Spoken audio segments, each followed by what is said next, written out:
지나친 모든 것은 자연을 거스르는 행위다. 우리의 삶에서 가장 귀중한 것은 건강이다.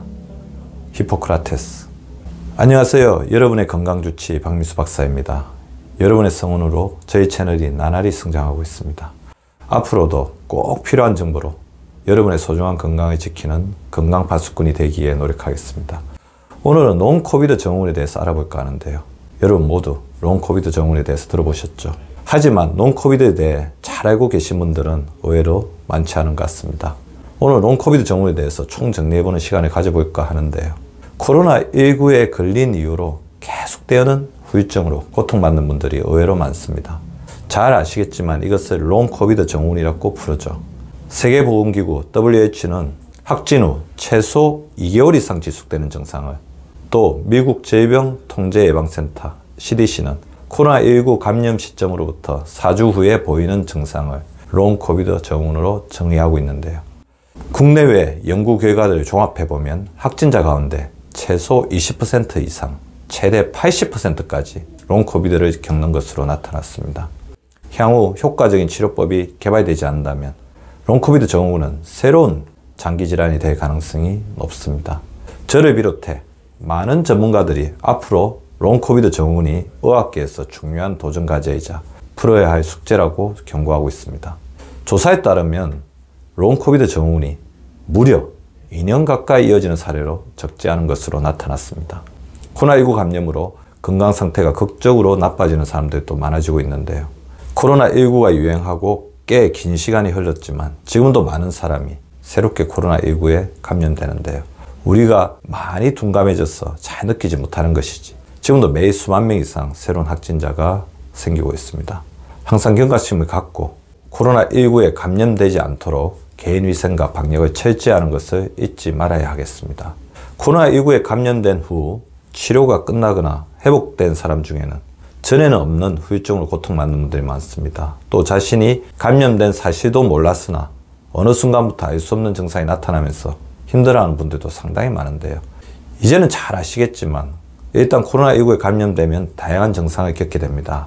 기침, 인후통, 비충혈 또는 콧물, 숨가쁨 또는 호흡곤란, 오한 또는 오한에 동반한 반복적인 떨림, 새로운 후각 또는 미각 상실, 피로, 근육통, 두통, 메스꺼움 또는 구토, 설사 등이 나타날 수 있습니다. 이는 다른 감기나 독감 증상과도 증상이 상당 부분 일치하는데요. 이런 증상은 주로 바이러스 감염 후 약 2일에서 14일 시점에 나타납니다. 단 오미크론 변이의 경우에는 증상이 2일에서 4일 만에도 나타날 수 있습니다.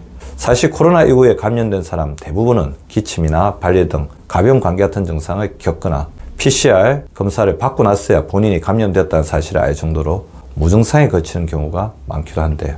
그런데 자신이 코로나19에 걸린 줄도 모르고 있다가 어느 순간 전혀 없던 증상이 나타나는 경우도 있습니다. 즉 무증상 감염으로 감염 사실을 모르고 시간이 지난 후에 롱 코비드 증후군이 나타나서 비로소 고생하는 분들이 있는 것입니다. 다시 말해서 코로나19 감염 증상이 심하지 않거나 없었다고 해서 롱 코비드 증후군 역시 겪지 않을 것이라고 단정할 수 없다는 것입니다. 실제로 조사해보니 무증상 혹은 경증 환자가 코로나19에서 회복된 후에 롱 코비드 증후군을 겪는 사례가 적지 않는 것으로 나타났습니다. 우선 롱 코비드 증후군의 증상과 그 원인을 알아볼까요? 가장 흔한 증상으로는 피로, 숨가쁨, 기침, 두통, 흉통, 후각상실, 어지럼증, 생리불순, 성기능 저하, 탈모, 욕통 및 경추통, 주의력장애 등이 있습니다. 이 중 흔한 증상으로 후각상실이 있습니다. 유행 초기에는 바이러스가 신경계에 침투한 것이 원인이라 추정했었지만 최근에는 코로나19 바이러스가 체내에 들어올 때 후각의 상피세포를 망가뜨리기 때문이라는 사실이 밝혀졌습니다.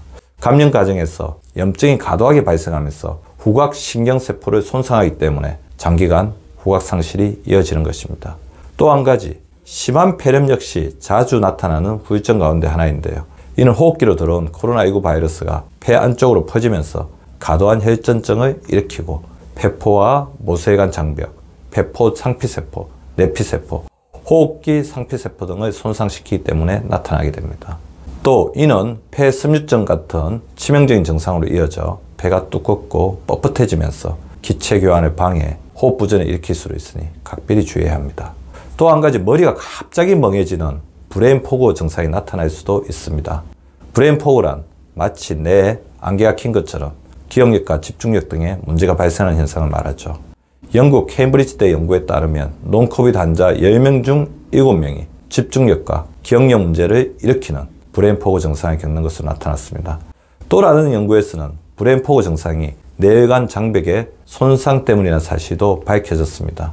롱코비드 증후군 환자들에게서 뇌혈관 장벽에 존재하는 미세혈관의 손상이 관찰되었는데요.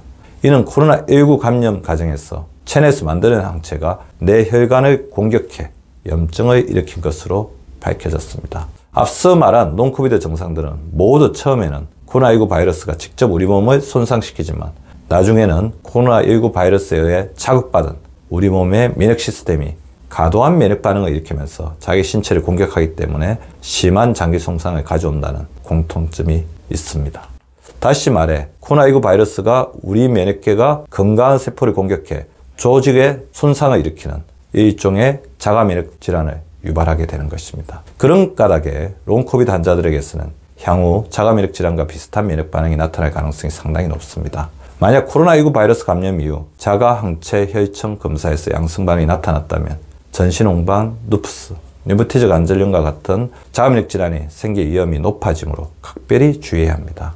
롱코비드 증후군으로 심리적 어려움을 겪는 분들도 많은데요. 코로나19가 몇 년간 이어지며 심리적 소진 상태에 이른 사람에게 롱코비드 증후군이 나타난다면 이는 엎친 데 덮친격이라 할 것입니다. 이미 가족이나 친지의 죽음이나 투병, 신체적 장애 발생 등으로 인해 심한 스트레스에 시달린 상태이므로 우울증과 브레인 포그, 수면 장애 등과 같은 심리 문제가 2배 이상 증가할 수 있습니다. 또 신체 기능 및 정신 기능의 저하, 우울감, 피로, 수면 장애 등이 일상생활에 지장을 주는 경우도 무척 많습니다. 특히 롱코비드 증후군 나타난 몸의 이상이 불안감을 증대시켜 심리적 불안감을 극심하게 느끼는 사람도 상당수 있습니다. 롱코비드의 정확한 원인에 대해서는 아직도 과학자들 사이에 의견이 분분하고 여전히 여러 연구가 진행 중인데요. 현재까지 확실히 밝혀진 사실을 정리하자면 롱코비드 환자에게서는 적혈구와 백혈구의 크기가 커지고 경직도가 높아지면서 혈액순환 장애, 나아가 혈관 폐색이 발생하고 체내 산소 운반에 어려움이 생기는 증상이 나타난다는 것입니다. 지금까지 밝혀진 여러 증거들을 종합하면 롱코비드 증후군의 원인으로 크게 4가지 정도가 지목받고 있습니다. 첫째, 혈전 및 작은 혈관 손상, 즉 미세혈전. 둘째, 면역 체계의 교란. 셋째, 코로나19 감염의 지속. 넷째, 신진대사 장애가 그것인데요. 우선 미세혈전은 모세혈관을 막는 작은 혈전을 가리키는데요. 동맥과 정맥이 혈액을 공급하는 고속도로라면 모세혈관은 산소와 영양분을 직접 공급하는 역할을 하고 있습니다. 모세혈관이 각종 신진대사에서 생기는 노폐물까지 제거하기 때문에 모세혈관이 막히면 세포가 빠르게 손상될 수 있습니다. 다시 말해 미세혈전으로 신진대사 노폐물이 제때 제거되지 못하고 세포에 충분한 산소와 영양분이 공급되지 않아서 롱코비드 증상이 나타나는 것으로 추측할 수 있습니다. 두 번째는 앞서 설명했듯이 면역체계 교란으로 인해 과도한 염증 반응이 오랜 기간 동안 지속하기 때문에 롱코비드 증후군이 생기라는 추측입니다. 세 번째는 코로나19 감염 지속 현상은 코로나19 바이러스가 폐와 기도가 아닌 우리 몸의 다른 부위를 감염시켜서 롱코비드 증후군이 나타난다는 주장입니다. 네 번째, 신진대사 장애는 세포 속의 미토콘드리아의 손상으로 나타나는 증상인데요. 미토콘드리아는 세포에 필요한 에너지를 생산하는 부분입니다. 코로나19 감염으로 미토콘드리아가 손상되면서 롱코비드 증후군이 나타나는 것이라는 추론입니다. 현재 연구가 활발하게 진행되고는 있지만 코로나19 바이러스 감염으로 인한 우리 몸의 변화는 여전히 미지의 영역입니다. 일부 밝혀진 사실도 있지만 발생 원인, 증상, 치료 등 아직 밝혀지지 못한 사실이 대부분을 차지하고 있습니다. 이렇게 원인과 증상이 정확하게 밝혀지지 않은 이상 확실한 치료법 역시 제대로 확립되지 못한 실정인데요. 따라서 개별 증상에 맞는 이미 입증된 대증요법을 사용하는 것이 현재로서는 일반적인 치료법인 실정입니다. 가령 롱코비드 환자의 경우 신장이나 장의 마이크로바이옴, 장내 세균총의 변화가 생기면서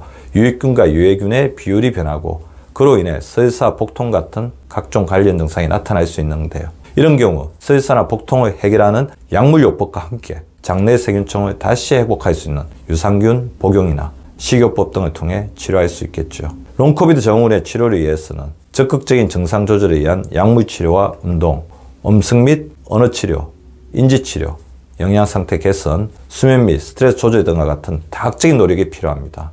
환자 개인의 증상에 대한 일기를 세밀하게 작성하는 것도 중요한 활동입니다. 무엇보다 체력과 영양 기능을 회복하는 것이 중요하겠죠.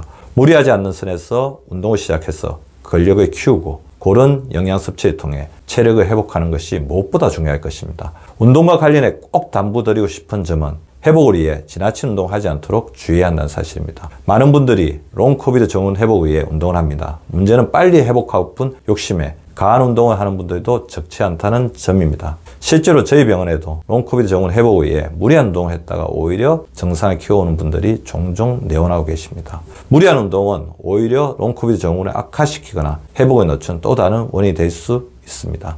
실제 조사에서도 과도한 운동으로 증상이 더 나빠지는 사례도 많을 뿐 아니라 한동안은 운동 대신 절대적인 안정을 취해야 하는 사례도 적지 않은 것으로 조사되었습니다. 가벼운 운동조차 회복에 악영향을 미치는 사례들도 보고가 되고 있죠. 자신의 현재 몸 상태를 잘 체크하면서 적정 운동을 할 수 있도록 신경을 써야 합니다. 두 번째, 면역력과 체력을 회복하기 위해 장내 세균의 균형을 되찾는 일에도 노력을 기울여야 하겠습니다. 앞서 말씀드린 것처럼 코로나19 감염 후 혹은 그로 인한 항생제 복용 이후 장점막이 손상되거나 장내 세균의 균형을 잃는 경우가 많습니다.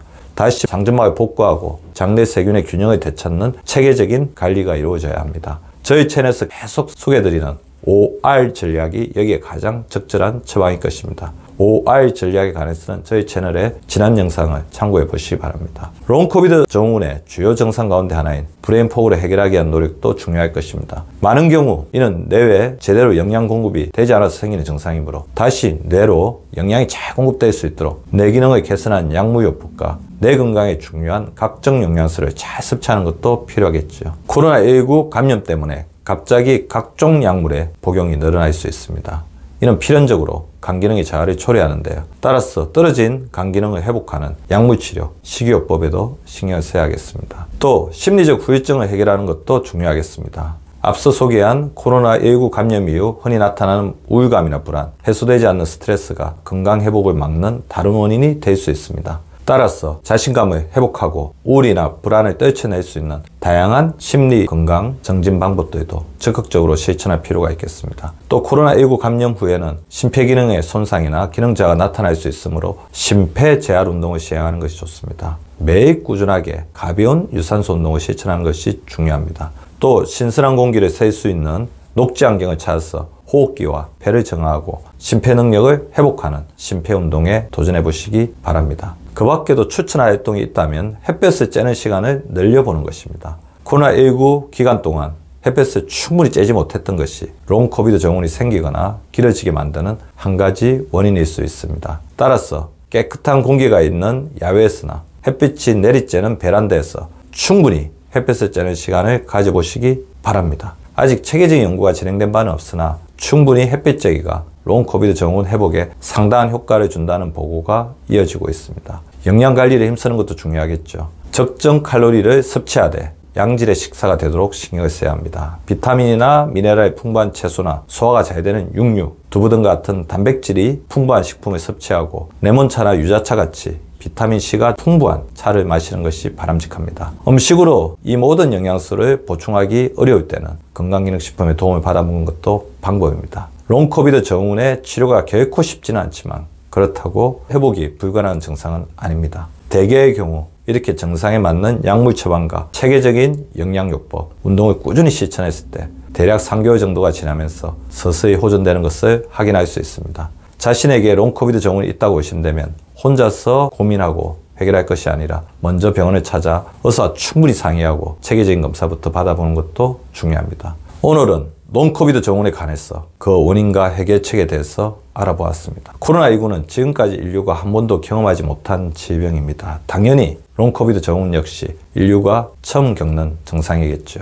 따라서 정확한 원인과 치료법을 찾는 데까지는 상당히 긴 시간이 필요할 것으로 예상되는데요. 오늘 말씀드린 내용 가운데 자신에 해당되는 것은 없는지 다시 한번 살펴보시고 롱코비드 증후군 회복을 위해 필요한 것은 무엇일지 생각해 보셨으면 좋겠습니다. 시청자 여러분이 나을 수 있다는 의지를 가지고 꾸준히 실천한다면 롱코비드 증후는 반드시 극복될 것입니다. 오늘도 시청해 주셔서 감사합니다. 늘 건강하고 다복하시기 바랍니다. 여러분의 건강주치 박민수 박사였습니다.